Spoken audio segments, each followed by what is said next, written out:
الرحمن الرحیم۔ سامعین ذوی الاحترام والاحتشام، تمام حاضرین اور تمام مسلمانوں کو رمضان مبارک کی آمد آپ کو مبارک ہو جی، اور اللہ تعالیٰ آپ کو مجھے رمضان مبارک کی عبادت کرنے کی اور رمضان مبارک کے روزے رکھنے کی ہمیں کما حق ہو توفیق نصیب فرمائے۔ رات کو بڑا عجیب سا منظر ہمارے سامنے آیا۔ عشاء کی نماز پڑھ کے ہم سارے لوگ گھر چلے گئے اور رات 10 بجے اعلان ہو رہا ہے کہ جناب روزہ ہو گیا جی، آ جاؤ مسیتے۔ رات کو بیٹھ کے پھر میں نے دیکھا کہ کیا ایسی کیفیت میں چاند بھی 29 کا ہو، مہینہ بھی شعبان کا ہو، کیا اللہ اور اس کے رسول صلی اللہ علیہ وسلم کا ہمیں کوئی حکم ملتا ہے اس بارے میں؟ تو میرے سامنے چند احادیث اور آیات مقدسات ہیں جی۔ میرے جیسا ایک طالب علم آدمی اگر اتنی نظر رکھ سکتا ہے تو جو ہماری مرکزی رؤیت ہلال کمیٹی کے ممبران ہیں، کم از کم ایک عالم تو ایسا ہونا چاہیے نا جو قرآن حدیث پہ اتنی نظر رکھے کہ کیا ہمیں ایسی کیفیت میں کیا اللہ اور اس کے رسول کا حکم ملتا ہے۔ سب سے پہلے سورہ بقرہ شریف ہے جی، 180 نمبر آیہ مبارکہ، یسألونک عن الأہلہ قل ہی مواقیت للناس، تم سے نئے چاند کو پوچھتے ہیں، تم فرما دو وہ وقت کی علامتیں ہیں۔ ٹھیک ہے جی۔ اب اللہ وحدہ لا شریک نے یہاں پر چاند کے وقت کے بارے میں واضح طور پہ ہمیں حکم فرمایا۔ قرآن پاک کو اس وقت تک نہیں سمجھا جا سکتا جب تک جناب رسالت مآب صلی اللہ علیہ وسلم کا فرامین، آپ کی احادیث ہمارے سامنے نہ ہوں۔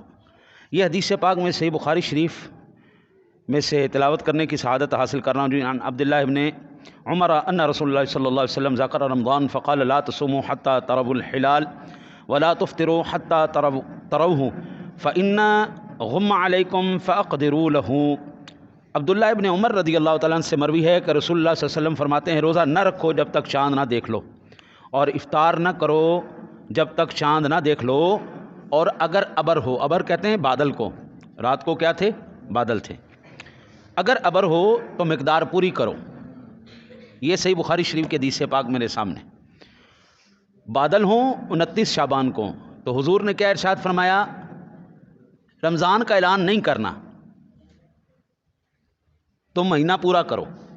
یہ صحیح بخاری شریف کے حدیث پاک میرے سامنے۔ اس قرآن کی آیت کی یہ تفسیر ہے جو میرے نبی نے کی ہے۔ اب اگلی حدیث پاک بھی سماعت فرما دیں۔ یہ بھی صحیح مسلم شریف کے اندر، سنن نسائی کے اندر یہ حدیث پاک موجود ہے۔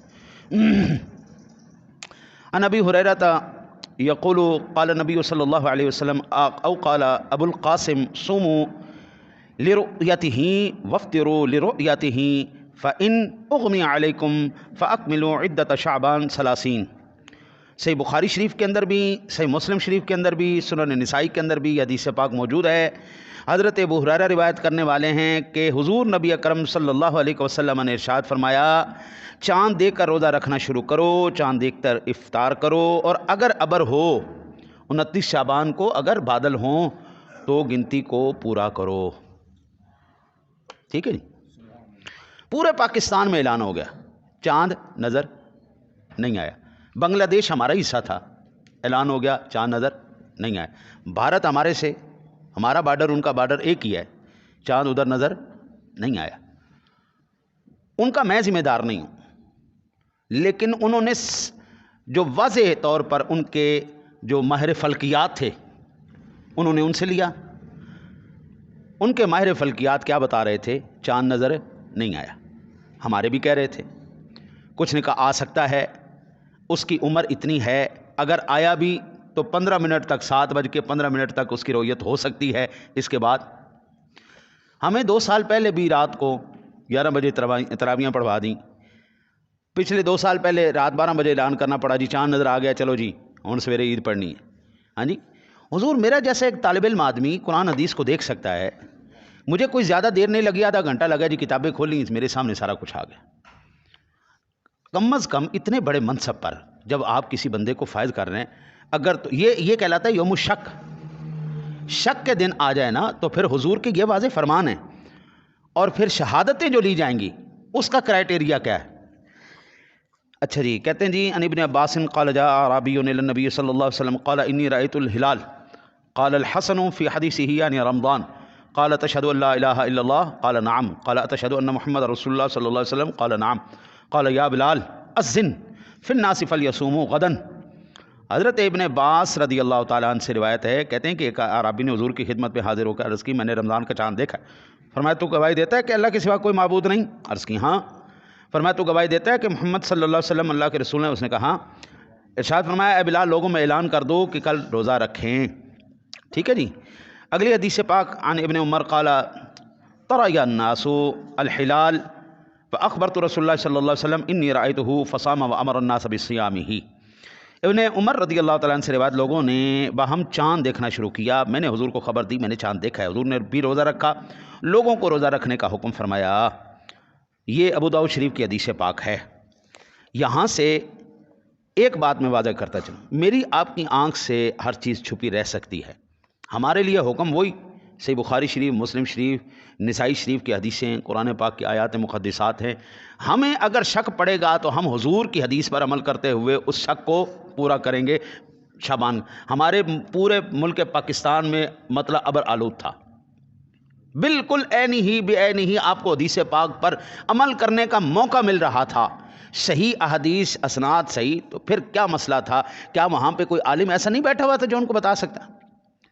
حضور یا تو پھر یہ سیاست کی نظر ہو گیا یا پھر ان لوگوں نے روزہ کھا لیا، یا شعبان کا آج دن ہے، آج رمضان شریف کا یکم نہیں تھی، چونکہ حکومت نے اعلان کیا ہے، اب جتنی ذمہ دار ہے وہ ہے، انہوں نے باقاعدہ اپنے جو عہدے داران تھے ان کو بٹھا کر کے انہوں نے باقاعدہ اعلان کروایا ہے، ہم کبھی بھی ریاست کے خلاف نہیں جانے والے۔ عید پچھلے سال ایک دن پہلے کروا دی، ہم نے پھر بھی پڑھ لی، ذمہ دار کون ہے؟ حضور۔ اب مجھے یہ بتائیے، حضور نبی کرم صلی اللہ علیہ وسلم نے فرمایا آخری عشرے میں طاق راتوں میں تم لیلۃ القدر کو تلاش کرو۔ اگر کل یہ ہوتا ہے پہلا روزہ، اصولاً اللہ کے نظام کے مطابق قرآن کہتا ہے یسألونک عن الاہلہ، آپ سے چاند کے بارے میں پوچھتے ہیں تو قل ہی مواقیت للناس، یہ وقت ہم نے مقرر کر دیے ہیں لوگوں کے لیے۔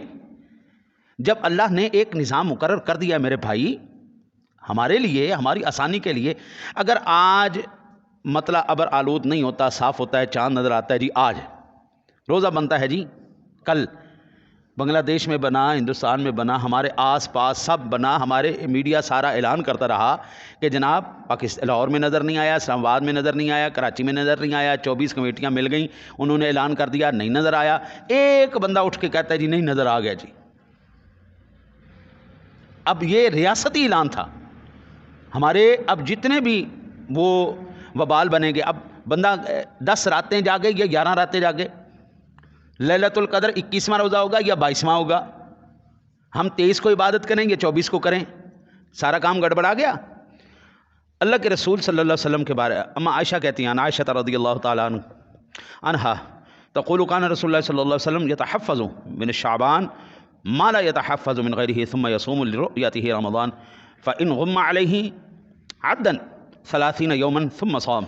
یہ سنن ابو داؤد شریف کی حدیث پاک ام المؤمنین امی عائشہ رضی اللہ تعالیٰ عنہ فرماتی ہیں کہ رسول اللہ صلی اللہ علیہ وسلم شعبان کا اس قدر تحفظ کرتے کہ اتنا اور کسی کا نہ کرتے، پھر رمضان کا چاند دیکھ کر روزہ رکھتے، اور اگر ابر ہوتا یعنی اگر بادل ہوتے تو 30 دن پورے کر کے روزہ رکھتے۔